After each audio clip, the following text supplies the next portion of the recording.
안녕하세요. 오늘 소개할 책은 유대인의 자녀를 낳고 기르는 53가지 지혜라는 책입니다. 이 책을 쓴 루스 실로라는 분은 이스라엘 태생으로 1970년대에 일본의 외교관으로 부임한 남편과 함께 도쿄에서 생활을 했습니다. 풍습이 전혀 다른 일본 사회에서 세 자녀를 훌륭하게 키워낸 루스는 이스라엘과 비슷한 교육열을 지닌 한국과 일본의 어머니들에게 감명을 받습니다. 그러나 동시에 출세주의와 인류 대학을 지향하는 부모들의 욕심과 획일화된 교육 방식에 많은 문제가 있음을 알게 되었습니다. 이 책은 개성과 인격을 존중하는 아이들 중심의 유대인식 교육 방법을 친절하게 소개하고 있습니다.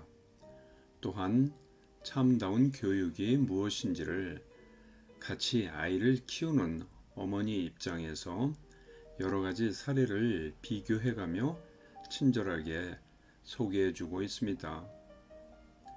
이 책은 그동안 많은 출판사에서 다양한 제목으로 번역 출간되었는데 모두 절판된 것으로 알고 있습니다.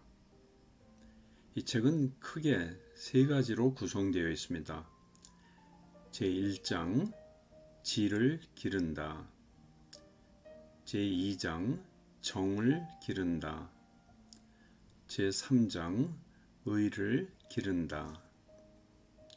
저는 이 책에서 도움이 될 부분만 발췌해서 같이 읽어보겠습니다. 먼저 지를 기른다 부분의 내용입니다. 남보다 뛰어나게가 아니라 남과 다르게. 아인슈타인은 8살 때까지도 전능하였다.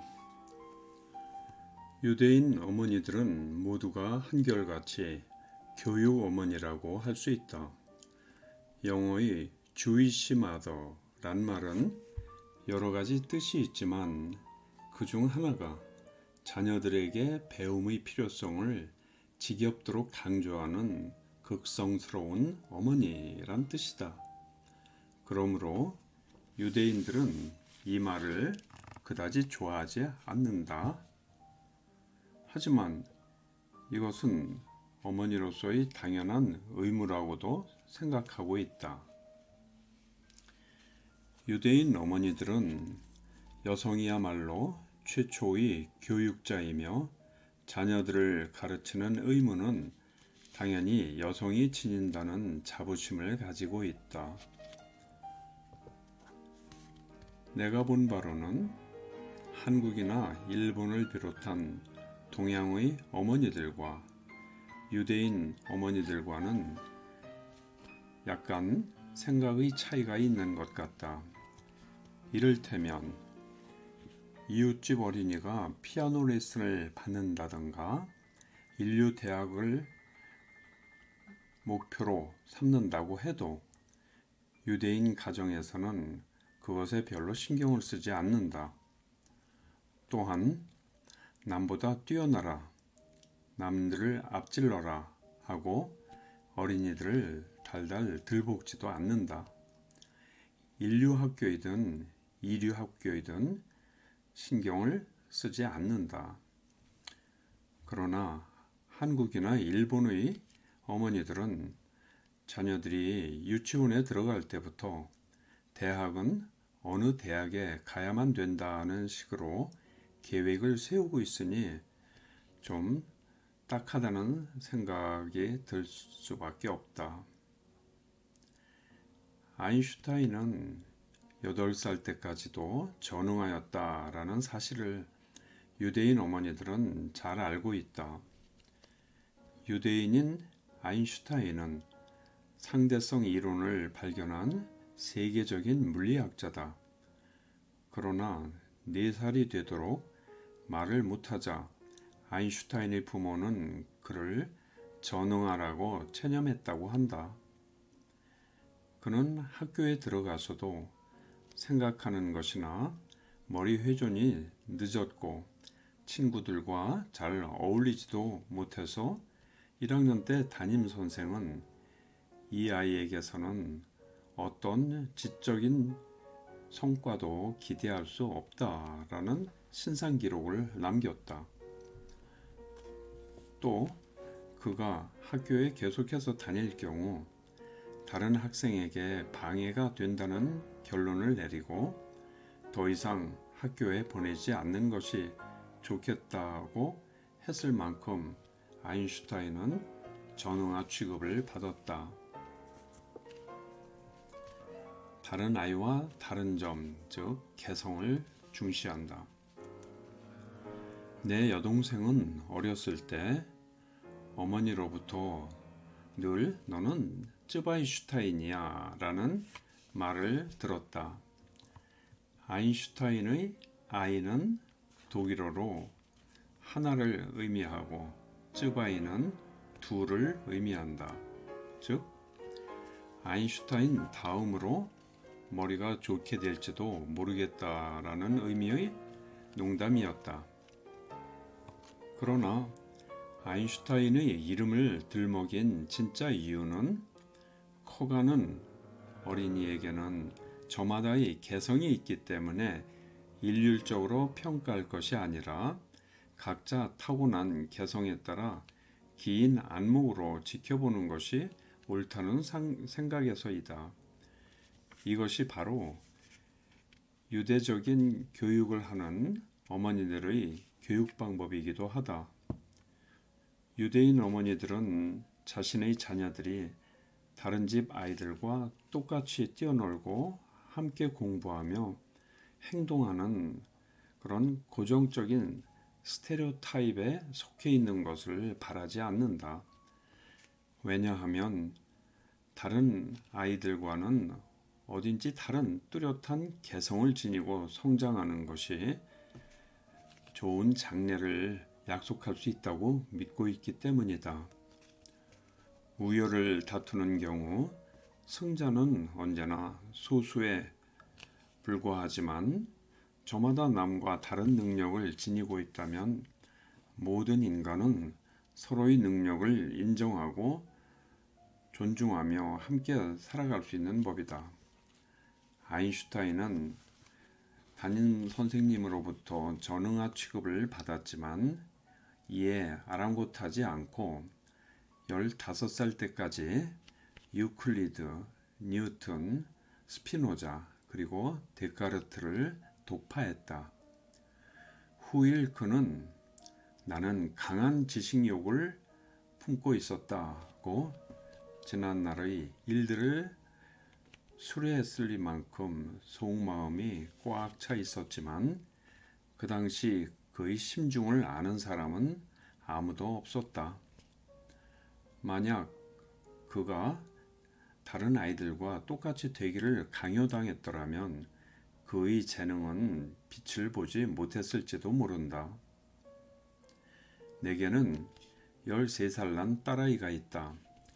그 아이는 어학에 특히 재능이 있어서 모국어인 히브리어는 물론이고 영어, 불어, 일어까지 자유롭게 구사한다.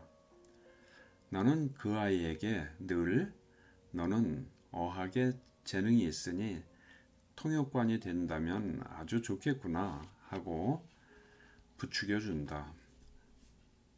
그 대신 너는 어학을 잘하니까 수학도 잘하면 인류대학에 들어가는 것은 틀림없겠다 라는 식으로는 절대로 말하지 않는다. 이처럼 유대인 어머니들은 예외 없이 다른 집 어린이와는 무엇인가 다른 자기 자녀만의 특성을 찾아서 그것을 신장시켜 주는데 전력 투구한다.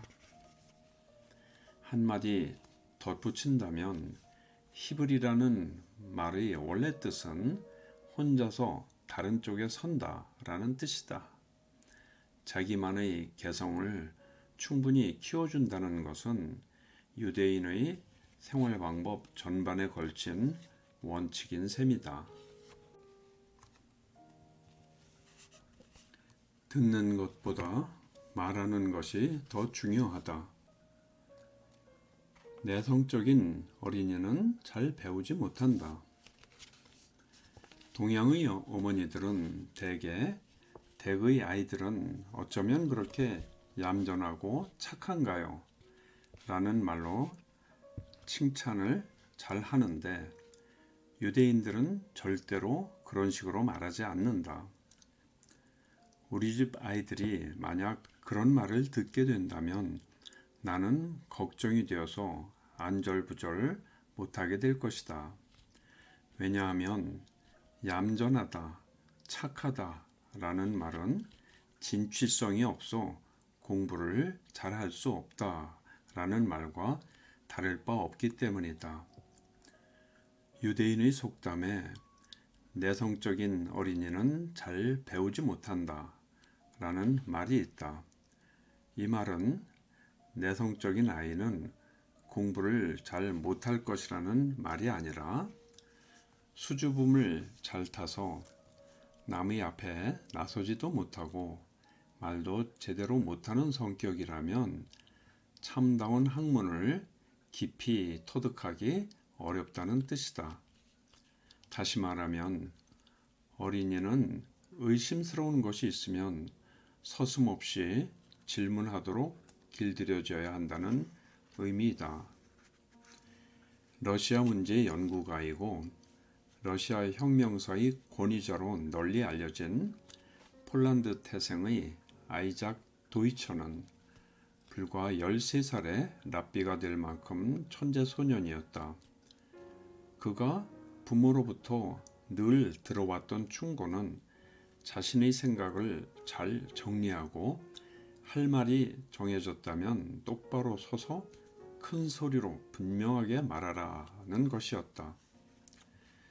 그는 랍비의 자격을 얻기 위해 겨우 13살의 어린 소년임에도 불구하고 유대인 거리의 많은 군중 앞에서 장장 2시간에 걸친 대연설을 했다.